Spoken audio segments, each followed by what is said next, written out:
तो एक बार तो दोस्त थे, राम और श्याम। मुझे और कोई नाम नहीं मिले तो मैंने यही नाम ले लिया सदाबहार, राम और श्याम। तो राम और श्याम ने एक बार एक कंपटीशन में पार्टिसिपेट किया था और वो दोनों जीत गए। और जीत के तौर पर इनाम में उन्हें 2 ऑप्शन दिए गए कि या तो तुम 10 करोड़ रुपए ले लो या फिर 1 रुपया ले लो, जो 31वें दिन तक डबल होता जाएगा। यानी आज अगर 1 रुपया है तो कल 2 रुपये होगा, परसों 4 रुपये होगा, फिर 8, फिर 16, फिर 32, फिर 64, ऐसे वो डबल होता रहेगा 31वें दिन तक। तो राम के मन में तो 10 करोड़ का नाम सुनते ही कंपकपी मचने लगी। उसने तुरंत ही 10 करोड़ का हाँ बोल दिया। और श्याम निकला थोड़ा भोला, उसने 1 रुपये के लिए हाँ कर दी कि मुझे तो 1 रुपया चाहिए। और अब कहानी में थोड़ा मजा आएगा। तो पहले दिन राम के पास में है 10 करोड़ रुपए और श्याम के पास में है 1 रुपया, जिसको वो अपनी जेब में लेकर घूम रहा है और देख रहा है कि 1 रुपये में इस दुनिया में क्या क्या चीजें मिलती है। हम थोड़ा आगे चलते हैं। 5वें दिन राम के पास में अभी भी 10 करोड़ रुपए हैं और श्याम के पास में अब है 16 रुपये। हम थोड़ा और आगे चलते हैं। 10वें दिन राम के पास में अभी भी 10 करोड़ रुपए हैं और श्याम के पास में है अभी 512 रुपये। 15वें दिन राम के पास में है 10 करोड़ रुपए और श्याम के पास में है 16,384 रुपये। श्याम सोच रहा साला 15 दिन बीत गए और अभी मेरे पास में सिर्फ 16,000 रुपये ही है और वो 10 करोड़ लेके बैठा है। श्याम को भी लगने लगा कि यार कहीं मैंने गलती तो नहीं कर दी 10 करोड़ को छोड़ के। लोग भी उस पर हंस रहे थे कि 10 करोड़ को छोड़ करके इसने 1 रुपया लिया। उसने लोगों को थोड़ा इग्नोर किया और सोचा चलो छोड़, अब जो हो गया सो हो गया, अब इंतजार करने के सिवाय हम कर भी क्या सकते हैं। अब 20वें दिन क्या हाल है। 20वें दिन राम के पास में अभी भी 10 करोड़ रुपए हैं और श्याम के पास में है 5,24,288 रुपये।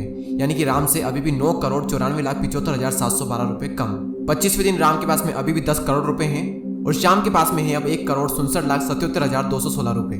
और श्याम थोड़ा खुश हो जाता है क्योंकि वो करोड़ तक तो पहुंचा कम से कम। लेकिन अभी भी उसके मन में डाउट था कि यार कहीं गलती तो नहीं कर दी, क्योंकि उसके पास राम से अभी भी 9,83,22,274 रुपये कम थे।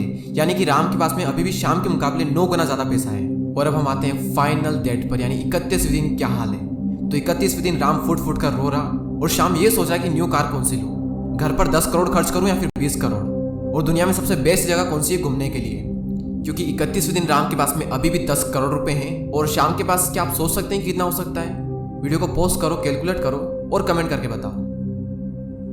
कर लिया। अब मैं आपको बताता हूं कि कितना होता है। 1,37,37,41,824 रुपए।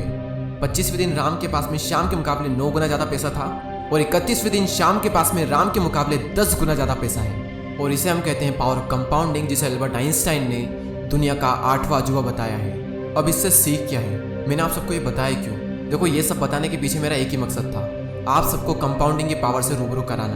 क्योंकि कंपाउंडिंग जो होती है वो लाइफ के हर एक्सपेक्ट में काम करती है। वो चाहे आपकी हैबिट्स हो, आपकी चॉइस हो या फिर वो पैसा हो। आपके द्वारा की गई हर चॉइस आने वाले 10 से 15 सालों में आपकी लाइफ में इतना बड़ा इंपैक्ट डाल सकती है जिसके बारे में आप सपने में भी नहीं सोच सकते। आप इस ग्राफ को थोड़ा ध्यान से देखिए। इसमें आधे से ज़्यादा टाइम निकल जाएगा लेकिन रिजल्ट जो है वो आपकी उम्मीदों पर बिल्कुल भी खरा नहीं उतरेगा। लेकिन एक टाइम के बाद में जो रिजल्ट है वो आपकी उम्मीदों से परे होगा। अब सवाल ये आता है कि हमें करना क्या है। देखो, हर दिन आपके पास में चॉइस होती है कि आप या तो ये करो या फिर ये करो, या तो 10 बजे उठो या फिर 5 से 6 बजे के बीच में उठो, या तो हेल्दी खाओ या फिर कचरा खाओ, सोशल मीडिया पर कुछ अच्छा देखो या फिर फालतू की चीजें देखते रहो। और आपकी आदतें भी कुछ इसी तरह से होती है। आपकी हर छोटी से छोटी अच्छी और बुरी आदतें जो हैं उनका असर आपको अभी नहीं दिखेगा, लेकिन जब दिखेगा उसका आप इमेजिन भी नहीं कर सकते। अच्छी आदतें आपका भविष्य बना देगी और बुरी आदतें आपका भविष्य बर्बाद कर देगी, और इतनी बुरी तरीके से करेगी जिसका आपने कभी सपने में भी नहीं सोचा होगा।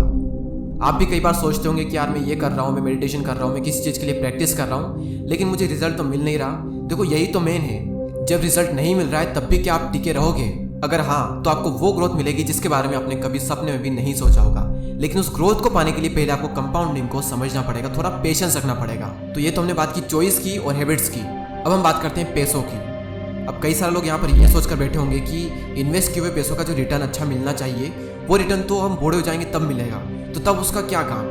देखो, इंडिया में से कितने लोग हैं जो कि 60 की उम्र में हैं और उन्हें अभी भी घर चलाने के लिए काम करना पड़ता है। मैंने तो बल्कि 70-80 साल वाले भी देखे हैं। 50, 60 और 70 की उम्र में उनके पास में इतना पैसा भी नहीं होता है कि 1 महीने बिना काम किए रह सके। अपने फ्यूचर को सिक्योर करने के लिए, 30 की उम्र में रिटायर होने के लिए, अपने सपने पूरे करने के लिए, लाइफ को खुल करके जीने के लिए, हम जहाँ जाना चाहते हैं वहाँ जाने के लिए, इन सब कामों के लिए इन्वेस्टिंग की जाती है ताकि हमारी जो रिटायरमेंट है वो बिल्कुल सिक्योर हो सके, उसकी हमें बिल्कुल भी टेंशन ना हो।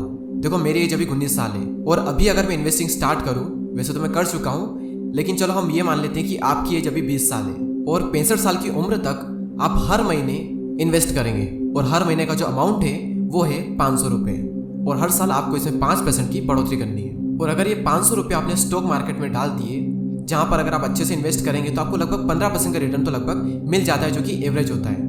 तो ये 500 रुपये महीना 65 साल की उम्र तक कितना हो जाएगा, क्या आप अंदाजा लगा सकते हैं? अगर हाँ तो वीडियो को पॉज करिए और कमेंट कर ज़रूर बताएं।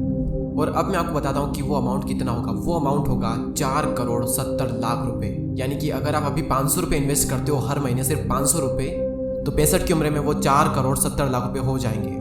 और अगर आप 500 ना करके 2,000 रुपये पर मंथ करते हैं तो वो होंगे 18,81,25,845 रुपये।